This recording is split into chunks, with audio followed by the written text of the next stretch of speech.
Baik, kita ke Prof. Kalau memang benar klaim yang dinyatakan Israel bahwa Yahya Sinwar ini tewas dalam baku tembak di garis depan, Presiden Amerika Serikat Joe Biden ini bicara tentang peluang perang di Gaza ini bisa diakhiri setelah tewasnya Yahya Sinwar, seperti yang diklaim oleh Israel. Anda melihatnya apakah akan seperti apa yang dikatakan Joe Biden ini? Ya, ini yang tadi seperti Mbak Dina sampaikan ya, ada dua kemungkinan bahwa seperti disampaikan oleh Mbak Dina bahwa ini justru menambah semangat militansi dari para pengikut atau pejuang Hamas, ya, dan sudah ada regenerasi. Atau yang satunya lagi kayak masa-masa lalu, di mana seseorang itu mengatakan saya menang perang melawan lawannya, itu dengan menunjukkan bahwa ini saya sudah berhasil untuk membunuh pemimpinnya, bahkan membawa kepala dari pemimpin itu. Nah, ini yang mungkin Presiden Joe Biden atau Perdana Menteri Netanyahu ingin menyampaikan kepada publik, bahwa kepada masyarakat internasional, bahwa perang ini akan selesai karena inisiator dari serangan 7 Oktober itu sudah ditewaskan. Tapi sekali lagi, ini kan harus dikonfirmasi ya. Jangan sampai ini merupakan sandiwara dari pihak Israel yang seolah-olah Sinwar sudah ditewaskan dan kemudian harapannya adalah para pengikutnya, para pejuang Hamas akan melemah dan kemudian mereka akan menyerah dan kemudian akan menyerahkan para sandera. Nah, ini taktik di lapangan yang tentunya kita harus menunggu seperti itu. Oke, dengan kondisi seperti ini, bagaimana kemudian Mbak Dina secara geopolitis konflik yang berada di Timur Tengah saat ini? Apakah memang betul akan mereda seperti yang disampaikan Joe Biden tadi atau justru ini semakin meluas? Karena kan kalau kita lihat bahwa perang ini bukan hanya di Gaza saja, tapi juga sejumlah negara-negara Timur Tengah lainnya. Saya pikir kuncinya di Israel dan Amerika ya. Kan sebenarnya yang tidak mau berdamai itu Israelnya kan gitu ya. Sementara dari pihak Hamasnya sejak hari pertama itu sudah mengatakan yang kami inginkan hanya pertukaran sandera.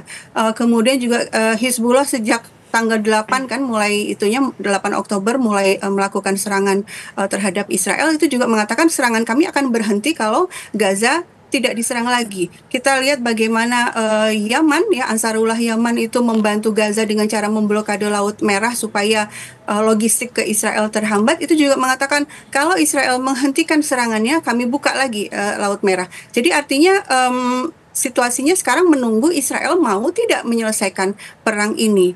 Sementara Amerika Serikat yang berkali-kali mengatakan kami tidak ingin perang meluas, kami tidak ingin ada perang regional, tapi di saat yang sama juga masih meneruskan bantuan militernya kepada Israel. Saya pikir ini yang titik ini yang perlu diperhatikan ya, sehingga narasi atau seruan-seruan publik itu ya ke arah Israel dan Amerika ya. Berhentilah untuk melakukan serangan kepada orang-orang tak berdosa di wilayah-wilayah Timur Tengah, di Libanon, di Suriah, di Palestina. Baik, jika klaim kematian dari Yahya Sinwar ini merupakan strategi dari Israel, apakah ini dapat melemahkan semangat juang dari Hamas? Kita akan bahas usai jeda, tetaplah bersama kami.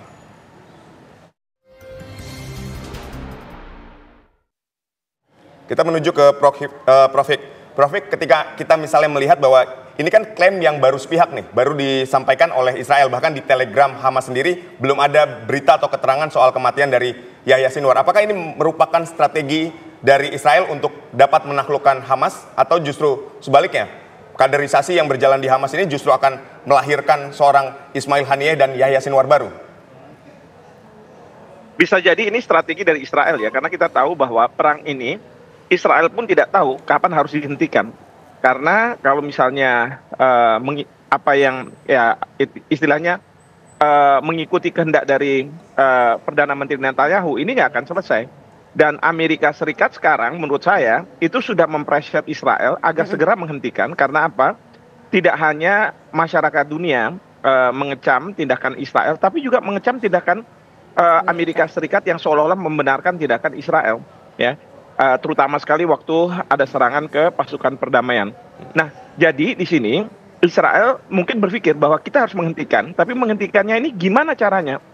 Nah, salah satu caranya adalah untuk mengatakan bahwa Yahya Sinwar sudah tidak ada dan yang bersangkutan ini adalah pihak yang mengorkestrasi serangan ke Israel, dan kemudian tinggal sekarang adalah bagaimana Israel bisa mendapatkan sandera-sandera itu.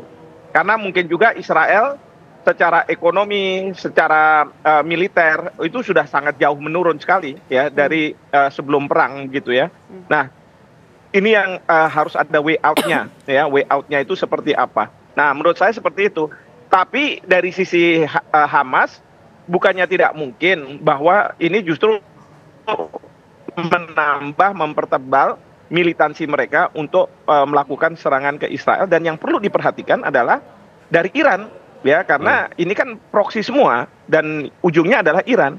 Nah, bagaimana nanti Iran bersikap? Tapi saya rasa Iran pun akan menunggu hasil forensik dari pihak Israel terhadap jasad dari yang mereka klaim sebagai Yahya Sinwar.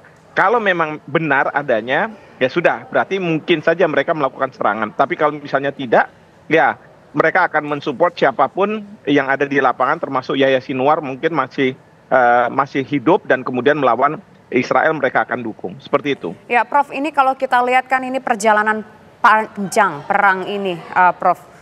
Puluhan ribu orang selama dalam kurun waktu 1 tahun belakangan ini sudah meregang nyawa akibat serangan dari Israel. Sejumlah petinggi-petinggi dari Hamas pun juga sudah dihabisi oleh Israel. Tapi tampaknya negara-negara kuat seperti Amerika Serikat, PBB, tampaknya tidak bisa berbuat banyak, tidak bisa melakukan apa-apa, Prof. Ya, jadi kalau misalnya dalam perang itu ada istilah point of no return. Jadi kalau kita sudah melancarkan suatu serangan dan itu sudah katakanlah di tengah-tengah, itu nggak mungkin kembali lagi. Karena apa? Dengannya kembali, Israel misalnya kembali, dia akan dikatakan oleh dunia bahwa dia kalah. Dia nggak mau. Dia harus menyelamatkan mukanya. Nah, sekarang masalahnya adalah kapan ini harus selesainya? Kan harus ada patokan. Amerika Serikat juga mengatakan seperti itu. Dan dia tidak menghendaki terjadinya eskalasi perang terbuka terutama antara Israel dengan Iran. Kita tahu terakhir kan Iran menyerang Israel, tapi sekarang sampai hari ini yang saya pantau, Israel masih belum membalas serangan dari Iran. Ya, walaupun mereka menjanjikan itu. Nah, ini artinya apa? Di behind the scene, di belakang ini sebenarnya sudah terjadi nih pembicaraan-pembicaraan. Di satu sisi perang mungkin harus diselesaikan, kedua Israel harus dimukakan di mukanya harus diselamatkan, dan kemudian yang ketiga bahwa Amerika Serikat akan masuk dan kemudian ya melakukan upaya yang seolah-olah mendamaikan dan lain sebagainya. Tapi sebenarnya sudah didamaikan di belakang ini. Nah, ini yang dugaan saya upaya bagaimana menyelamatkan muka Israel, ya, karena Israel tidak mungkin dia tiba-tiba mundur, ya, karena terus kemudian dianggap bahwa perang sudah dimenangkan oleh pihak pejuang Hamas yang selama ini bertahan. Ini kan kayak perang gerilya. Ya, kita ingat Amerika Serikat ketika dia mundur dari Vietnam karena adanya serangan-serangan gerilya dari Vietcong begitu. Itu kan membuat malu juga Amerika Serikat. Nah, mungkin Israel tidak mau dalam posisi itu. Sehingga cerita bahwa adanya Yahya Sinwar yang ditewaskan, ya. Karena menurut saya curiga karena kalau Israel itu pasti dia punya persisi. Jadi kalau dia menghendaki ada orang tertentu yang akan dia bunuh, katakanlah gitu, yang akan dia serang, dia akan harus tahu ada di mana. Cerita nggak?